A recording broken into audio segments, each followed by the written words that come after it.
Bismillahirrahmanirrahim. Assalamu alaikum dear student of class 5. Today is our lecture number 16 related to your science book and the topic is there we will discuss today in chapter number 3 effect of the pollution.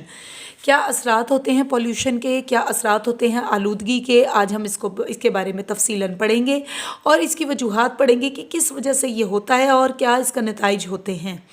Number 1 पे देखिए हमारे पास effects का मतलब होता है बेटा असरात। असरात यानी कि वो असरात जो कि हमारे पास किसी वजह से नमूदार होते हैं। पॉल्यूशन कहते हैं आलूदगी को। अब हमने पढ़ना है यह इस टॉपिक के अंदर आलूदगी के असरात। एज द एयर पॉल्यूशन जो होती है जिसे हवा की आलूदगी कहते हैं causes the disease of the throat, हलक की बीमारियां पैदा करता है। और इसमें अमूमन तौर पे आप ये डायग्राम में भी देख सकते हैं लंग्स कैंसर जो है वो प्रोड्यूस हो जाता है। और लंग्स कैंसर ज़्यादातर उन लोगों को होता है जो कि ऐसे इलाकों में या ऐसी फैक्ट्रियों में काम करते हैं जहाँ पर बहुत जहरीला धुआं जो है वो निकलता है, एक्सक्रीट होता है। और इसके अलावा वो सिगरेट नोशी बहुत करते हैं, यानी सिगरेट पीते हैं उनको भी या इनहेल करते हैं ऐसी एयर को, जहरीली हवा को, जिसके बदले में उनके जो फेफड़े हैं वो दुरुस्त अंदाज में काम करना छोड़ देते हैं। Air pollution causes the disease of the throat, हलक की बीमारियाँ पैदा होती हैं। थ्रोट हलक को कहते हैं, गले को कहते हैं। स्किन एंड आइज, जिल्द की और आंखों की बीमारियां पैदा करता है। Toxic air pollutants enters the human body with inhaled air and cause the breathing difficulties. जो मादे होते हैं पॉल्यूटेंट्स, जो आलूदगी फैलाने वाले मादे होते हैं वो इंसानी जिस्म में दाखिल हो जाते हैं। इनहेल्ड एयर, जब हम सांस लेते हैं, इनका मतलब होता है सांस अंदर ले जाना, जब हम सांस अंदर ले जाते हैं हवा से, हवा अंदर लेके जाते हैं सांस के ज़रिए से, तो उसमें जो मौजूद ज़र्रात होते हैं किसके, अज्जा होते हैं पॉल्यूटेंट्स के, वो अज्जा जो कि आलूदगी को फैलाने का सबब बनते हैं। कॉजिंग द ब्रीदिंग डिफ़िकल्टीज़, तो सांस लेने में दिक्कत होती है। Bronchitis and the serious disease like the lungs cancer, फेफड़ों की बीमारियां पैदा हो जाती हैं जिनमें सबसे नुमाया जो है वो फेफड़ों का कैंसर है। Number 2, in plants air pollution slows down the process of the photosynthesis also the reduce the growth in the plants. होता क्या है कि हवा में मौजूद आलूदगी जो है वो पौधों की नशोनुमा को ना सिर्फ मुतासिर करती है, वो किस तरह मुतासिर होते हैं कि ग़िज़ाई तालीफ़ का अमल यानी ग़िज़ा बनने का अमल जिसे हम फोटोसिंथेसिस कहते हैं उसको रोक देता है, उसको कम कर देता है, रिड्यूस कर देता है, जिसकी वजह से प्लांट की जो ग्रोथ होती है वो भी रिड्यूस हो जाती है। इसके बाद हमारे पास थर्ड पॉइंट है, एट पेज नंबर 35 पे हूँ मैं। Air pollutants release from the industry dissolve in rain water and make it acidic. बारिश में क्या होता है, जो धुआं निकल रहा होता है आप देख सकते हैं, जो धुआं खारिज हो रहा होता है फैक्ट्रियों के लिए, वो नतीजतन जो पानी कुदरत की तरफ से मौजूद बादलों में नमी होती है उसको मुतासिर करती है, उसको जहरीला करती है। और नतीजतन जब वो पानी बारिश के प्रेसिपिटेट्स यानी वो कतरे जो हैं वो ज़मीन पर गिरते हैं तो वो जज़्ब की हुई जहरीली आलूद हवाओं को अपने साथ जज़्ब करके वो पानी ज़मीन तक पहुंचाते हैं। और जब वो ज़मीन पानी जज़्ब करती है तो वो पानी जो है वो कुदरती पानी के अंदर जो ज़मीन के अंदर मौजूद है उस बारिश के पानी को मिलाकर वो जहरीला हो जाता है और नाकाबिल इस्तेमाल हो जाता है। और इससे झीलें, दरियाएँ, तालाब, नदी, नाले सब मुतासिर होते हैं। और इसके अलावा जो ज़मीन में उगने वाली फसलें हैं वो भी बुरी तरह मुतासिर होती हैं। अब हम देखते हैं इसमें उन्होंने क्या कहा है। एयर पॉल्यूटेंट्स जो होते हैं वो रिलीज होते हैं from the industries, dissolve in air water, make it the acidic. क्या होता है, इसे तेजाबी बना देते हैं। एसिडिक रेन जो होती है डैमेज करती है ट्रीज़ को, तबाह बर्बाद कर देती है ख़तरनाक हद तक दरख्तों को, बिल्डिंग्स, इमारतों को, and life in the ponds, और जो तालाब में मौजूद ज़िंदगी यानी मछलियाँ और दूसरे आबी जानवर, एंड लेक्स और झीलों को, इनको बहुत बुरी तरह मुतासिर करती है। नंबर 4 पे आप देख सकते हैं एक डायग्राम भी है, आप देख सकते हैं कि बारिश के बाद जो होता है कि उसने एसिड रेन ने जो तेज़ाबी बारिश, जो धुआं आलूद बारिश थी, धुएं से भरे हुए बादल थे और बादलों को जज्ब करने के बाद जो पानी जिसने यह धुआं जज्ब किया है वो पानी जब बारिश की सूरत में बेटा वो ज़मीन पर पहुंचता है तो वो जहर आलूद होता है, उससे ये पौधों की शक्ल ये हो जाती है। आगे देखिए नंबर 4 पॉइंट पे, polluted water affects the animals, plants and the people who use it. बहुत वजाहत से उन्होंने ये चीज़ लिखी है, जैसे मैंने बयान भी किया है कि ये गंदा जहरीला पानी जो है ना सिर्फ ज़मीन को, पौधों को और जानवरों को, हर चीज़ को मुतासिर करता है। इस जहर आलूद पानी के अंदर पॉल्यूटेड जर्म्स प्रेजेंट, जरासीम मौजूद होते हैं पॉल्यूटेड पानी में। इस गंदे जहर आलूद या आलूदगी वाले पानी में जो है उसकी वजह से ना सिर्फ ज़मीन, पौधे और जानवर, इंसान सब मुतासर होते हैं, बल्कि ये क्या है, जर्म्स भी इनमें मौजूद होते हैं जिनसे मुख्तलिफ़ किस्म की बीमारियां पैदा हो जाती हैं, जिनमें कॉलेरा है जिसे हैज़ा कहते हैं, हैज़ा, डायरिया ये भी हैज़े की एक किस्म है, इसहाल कहते हैं इसे, टाइफाइड मियादी बुखार,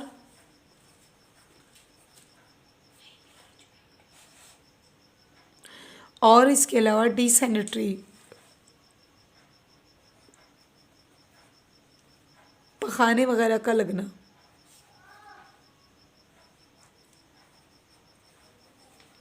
जिसे आप आम ज़बान में कहते हैं हमें पेट ख़राब हो गया।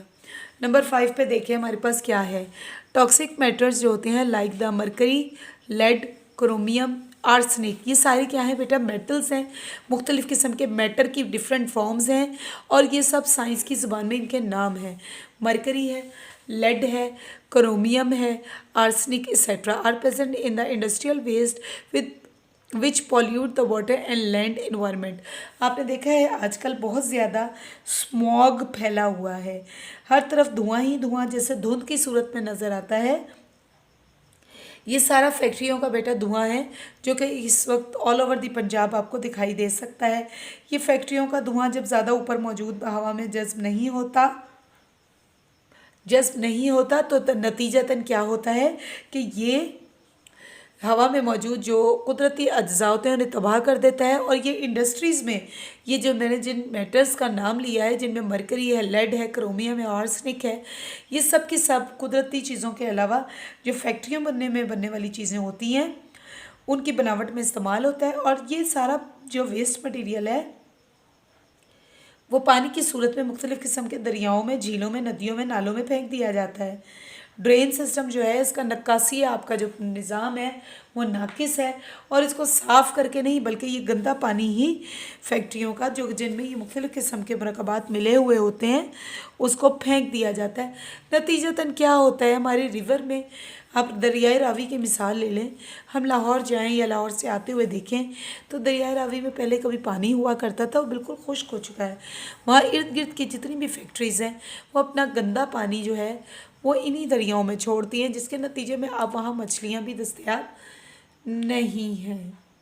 जी स्टूडेंट, अब आप देख सकते हैं कि उन्होंने कहा है कि ये जो मटेरियल्स हैं, ये मैटर्स हैं, जब ये पानी में डिज़ोल्व होकर इंडस्ट्री के गंदे पानी को हम जो है वो लैंड एनवायरनमेंट दोनों को पॉल्यूट कर रहे हैं। They causes the serious disease like the cancer and brain damage. ना सिर्फ दिमाग को मुतासिर कर रहे हैं बल्कि कैंसर का भी मौजिब बन रहे हैं।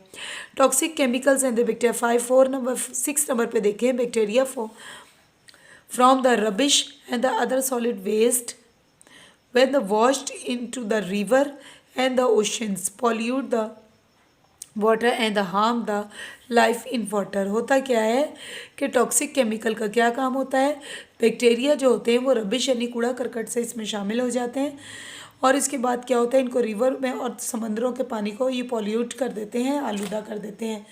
नतीजतन जो जितने भी ये पानी में रहने वाले मखलूक़ात हैं वो इससे मुतासिर होती हैं, वो मर जाती हैं, जहरीली हो जाती हैं, नाकाबिले इस्तेमाल होती हैं। इस डायग्राम में आप देख सकते हैं कि किस तरह मछलियाँ मरी पड़ी हैं। वाटर पोल्यूशन के नतीजे में effect of the water pollution है, पॉल्यूशन जो थी वो आलूदगी जो थी, जब गंदा फैक्ट्रियों का पानी समंदरों, झीलों, दरियाओं, नदी नालों में शामिल कर दिया जाता है तो उसके कुदरती अज्जा जो हैं पानी के, जो खासियत है वो ख़त्म हो जाती है, नतीजतन उसमें गंदगी शामिल हो जाती है, और उस गंदगी शामिल होने के नतीजे में पॉल्यूशन बढ़ जाती है और वहाँ पे आबी मखलूक मुतासिर होती है। जी स्टूडेंट, इसके बाद हम देखते हैं नंबर 7 पे क्या इफ़ेक्ट्स होते हैं पॉल्यूशन के। Bacteria growing on the raw sewage use much of the oxygen from water. क्या होता है कि बैक्टीरिया जो होता है वो रॉ सीवेज पे यूज़ कर रहा है much of the oxygen from water, पानी में मौजूद ऑक्सीजन का बहुत ज़्यादा इस्तेमाल होता है। Due to the this reason the fish and the other aquatic life do not get the enough oxygen and thus they die. और क्या होता है कि पानी में मौजूद जो ऑक्सीजन हल पजीर होती है, डिज़ोल्व होती है कुदरत की तरफ से, वो रिड्यूस होना शुरू हो जाती है। और जितने भी पानी में मौजूद जानवर हैं, जिसमें फ़िश हैं और दूसरे तरह के भी जानवर हैं, वो सब के सब इससे मुतासिर होते हैं। और नतीजतन क्या होता है, इनके लिए जो ऑक्सीजन की मिकदार है वो पानी में मौजूद वो कम होती चली जाती है और जितनी भी आबी मखलूक है वो मरना शुरू हो जाती है।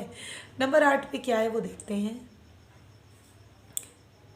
आप देख सकते हैं इस डायग्राम में भी, इसके नीचे डायग्राम भी आपको दिखाई देगी।